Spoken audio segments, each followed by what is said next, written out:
Hello everybody.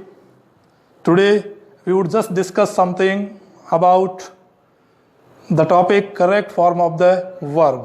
ध्यान दीजिएगा, आज हम लोग एक ऐसे टॉपिक के ऊपर डिस्कस करेंगे जो न केवल कक्षा 8 से शुरू होता है, 9, 10, 11वीं के अंदर भी ये टॉपिक है, बल्कि ये फर्स्ट ईयर अंग्रेजी कंपलसरी के अंदर भी ये टॉपिक हमारे शामिल किया गया है। इसके अलावा जब भी हम लोग किसी प्रतियोगी परीक्षा या कॉम्पिटिटिव एग्जाम के बारे में बात करें तो प्रत्येक कॉम्पिटिटिव एग्जाम के अंदर भी इस टॉपिक को बहुत अधिक महत्व दिया गया है। Navy, air force, banking, even REET, इस टॉपिक के कम से कम 4 से 5 प्रश्न आते हैं। Correct form of the verb का अर्थ ये होगा कि एक वाक्य दिया हुआ रहता है, उस एक वाक्य के अंदर कुछ 4 ऑप्शन होते हैं, उन 4 ऑप्शन में अलग अलग क्रियाओं के रूप दिए हुए होते हैं, जिनमें से एक वर्ब या एक ऑप्शन जो होता है वह सही होता है। फिर से सुने, एक सेंटेंस के लिए 4 ऑप्शन होंगे, उन 4 ऑप्शंस में से एक ऑप्शन होता है एप्रोप्राइट या राइट वन। उस एक ऑप्शन को हमें फाइंड आउट करना पड़ता है। इसके लिए प्रत्येक वाक्य के अंदर कुछ टाइम ऑफ एडवर्बियल्स जुड़े हुए होते हैं। यही टाइम ऑफ एडवर्बियल्स हम लोगों को एक इंडिकेशन करते हैं कि अल्टीमेटली इस दिए गए वाक्य के अंदर यह वर्ब आएगी। आज का जो हमारा टेंस, जिसको हम लोग इंट्रोडक्टरी टेंस कहें, प्रेजेंट इंडेफिनिट टेंस, ध्यान दीजिएगा, आज हम लोग डिस्कस करेंगे प्रेजेंट इंडेफिनिट टेंस और टॉपिक का नाम है हमारे correct form of the verb.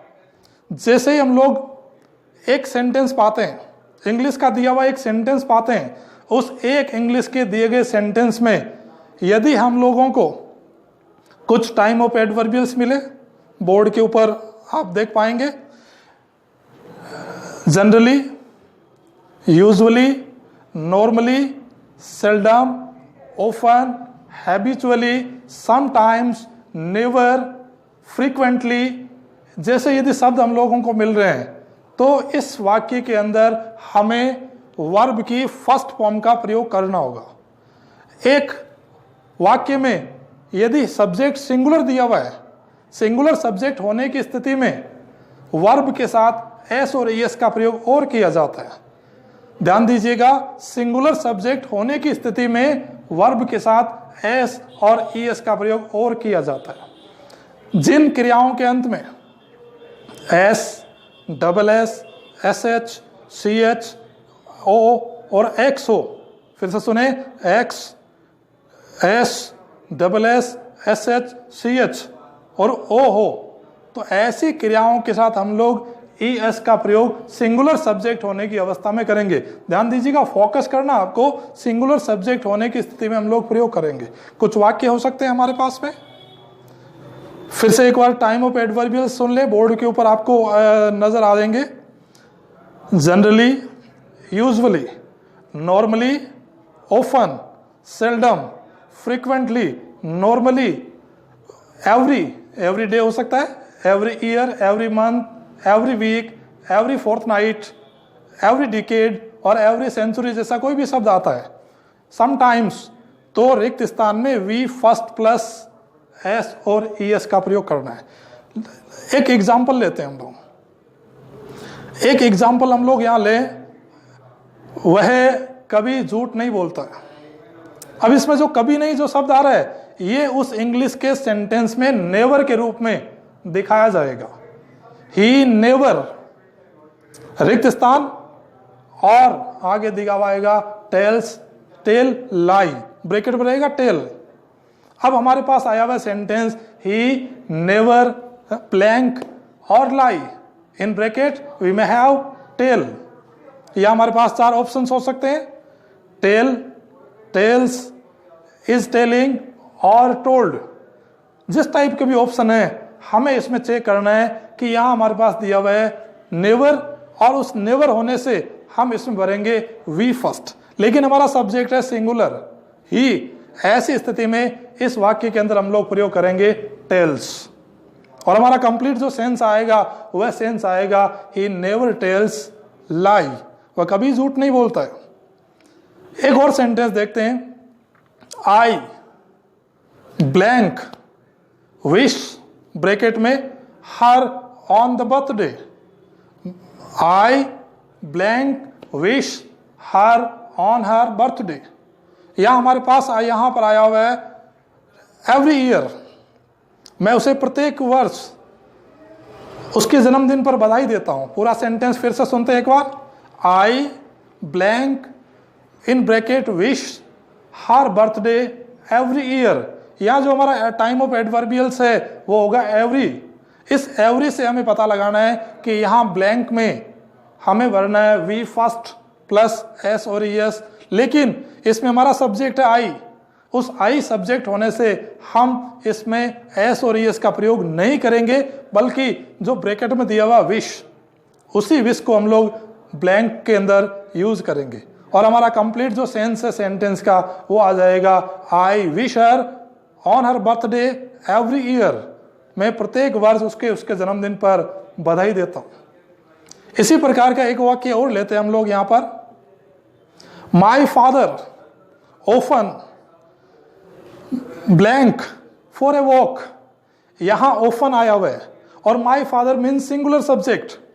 तो यहां हमारे 4 ऑप्शंस देखने हैं। हो सकता है कि नंबर फर्स्ट ऑप्शन में हम लोगों को यूज करना पड़े गो, सेकंड में गोज, इज गोइंग और हैज गॉन। तो यहां माई फादर सिंगुलर ऑफन आया हुआ है, वी फर्स्ट का प्रयोग करेंगे और वी फर्स्ट के साथ एस और एस का प्रयोग हम लोग इसलिए करेंगे क्योंकि माई फादर सिंगुलर है। ऐसे में जो हमारा बी ऑप्शन है गोज, वह गोज ऑप्शन हमारा राइट वन होगा।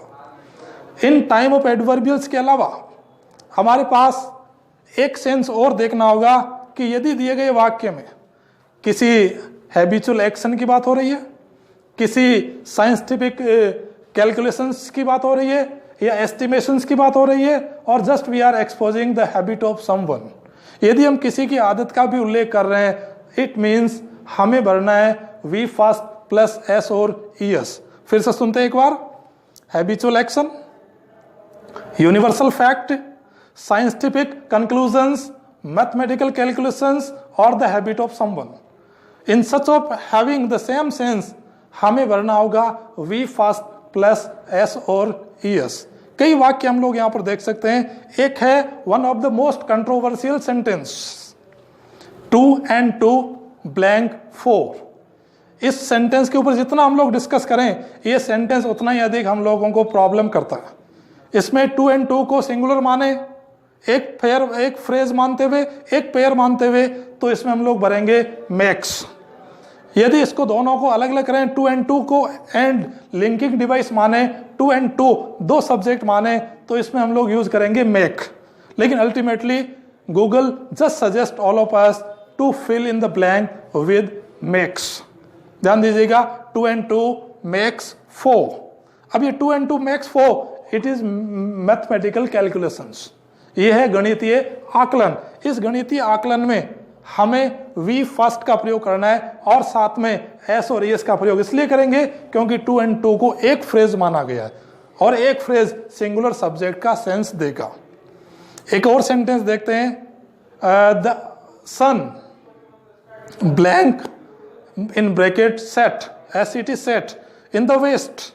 अब ये जो सन है वो पश्चिम के अंदर अस्त होता है और सूर्य जब पश्चिम में अस्त होता है, तो ऐसी स्थिति के अंदर हम इसमें वी फर्स्ट प्लस एस और एस का प्रयोग करेंगे। इसका अर्थ ये हुआ the sun sets in the west. यहां हमारे पास जो ब्लैंक दिया हुआ रिक्त स्थान, उस ब्लैंक में हम लोग यूज करेंगे वी फर्स्ट एस और S, just because of having universal fact.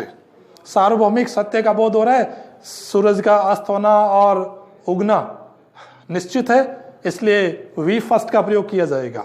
ऐसा ही कोई और फिजिकल चेंजेस हो रहा है, जैसे आइस टर्न्स इनटू वाटर।